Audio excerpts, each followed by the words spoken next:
Alors aujourd'hui, pour une petite vidéo comics, on va remonter le temps, on va aller directement dans les années 1990 pour parler du Silver Surfer. Mais vous allez me dire, c'est quand même bizarre, ça s'appelle Renaissance et c'est censé être une nouveauté. Bah oui, parce qu'en fait, tout simplement, sous couvert de nouveautés en réalité, nos amis de chez Marvel réactivent nos souvenirs des bonnes années. Alors à l'époque, en France, en VF, ça sortait dans Nova, petit format, puis grand format, mais surtout petit, dans nos souvenirs à tous. La série du surfeur d'argent, elle était confiée à un certain Ron Martz au scénario, et elle était dessinée souvent par un certain Ron Lim. Et il se trouve que cet album, cette nouveauté, est justement réalisé par, regardez un peu les noms, vous avez compris, on les retrouve, ce duo magique à qui nous devons pas mal d'histoires, notamment correspondantes plus ou moins à la période de Infinity Gauntlet, Infinity War, Infinity Crusade, cette trilogie de Jim Starlin absolument inoubliable qui avait constitué une cosmogonie Marvel très particulière dans les années donc 1990. On revient donc en arrière, on retrouve le style de Ron Lim qui est absolument ultra identifiable quand on connaît le bonhomme.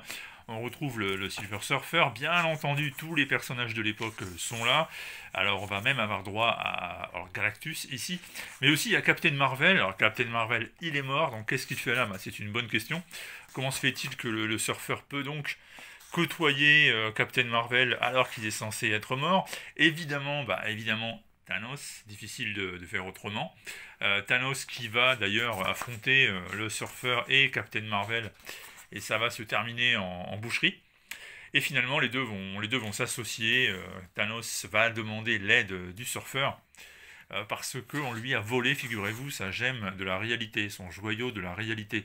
Alors là encore, il faut remonter un petit peu le temps. Il faut se rappeler qu'à la fin de Infinity Gauntlet, Adam Warlock devient l'être suprême de l'univers à la place de Thanos. Ce dernier avait placé les 6 joyaux sur le fameux gant qui lui permettait de devenir Dieu en quelque sorte. Et c'était Adam Warlock qui lui avait subtilisé le gant et qui donc s'était retrouvé en position suprême et divine. Warlock avait redistribué les 6 gemmes à 6 gardiens différents pour protéger l'univers et il avait confié une des gemmes, un des joyaux, à l'ami Thanos, c'était celui de la réalité. Et là, dans cette histoire, on remonte en arrière, on vous raconte un épisode jusqu'ici jamais narré par Ron Martz et Ron Lim. Et il se trouve que dans cet épisode inédit, Thanos court après le voleur de son joyau. Et comme ce voleur peut donc manipuler à sa volonté la réalité, les deux compères que vous voyez ici vont traverser toute une série de mondes, d'univers parallèles possibles. On va retrouver des personnages comme Nebula, par exemple, qui se disait à l'époque la fille ou la petite fille de Thanos. Et puis on va surtout retrouver, même également en fin d'album, un grand vilain qui a disparu des radars et que je ne vais pas vous montrer d'ailleurs, parce que si je vous le montre, je vous spoil un peu qui est derrière tout ça.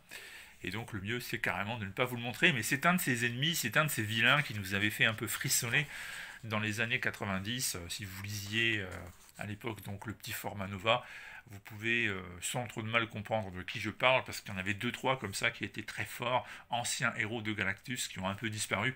Je pense que la sélection est vite faite, et pour les autres, si vous ne connaissez pas, il vous reste à vous précipiter chez votre marchand de BD, de comics, votre comic shop, votre librairie, pour aller acheter ceci. Alors très honnêtement, je ne vais pas non plus vous raconter que c'était la lecture de l'année, et que je compte le relire chaque semaine, parce qu'il faut être honnête, ça n'est pas non plus le truc indispensable sorti en 2022, mais il se trouve que je suis un nostalgique, il se trouve que moi à l'époque, Ron Lim, Ron Martz, c'est un truc que j'aurai toujours dans mon esprit, même si j'ai bien conscience que ce n'est pas le pinacle de la production comics mondiale.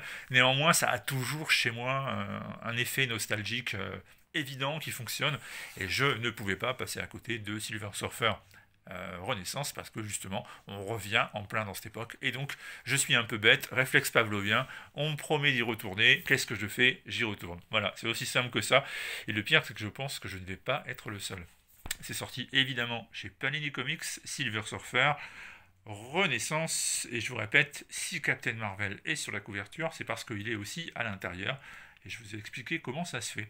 A bientôt, n'oubliez pas de rejoindre les abonnés de la chaîne qui n'en est pas une, et n'oubliez pas aussi d'aller faire un tour sur Facebook. Là, ça fait quelques temps que notre page a des problèmes, parce que Facebook est en train un peu de nous censurer, de ne pas trop diffuser les publications, et il ne tient qu'à vous de remédier à tout ça. A bientôt.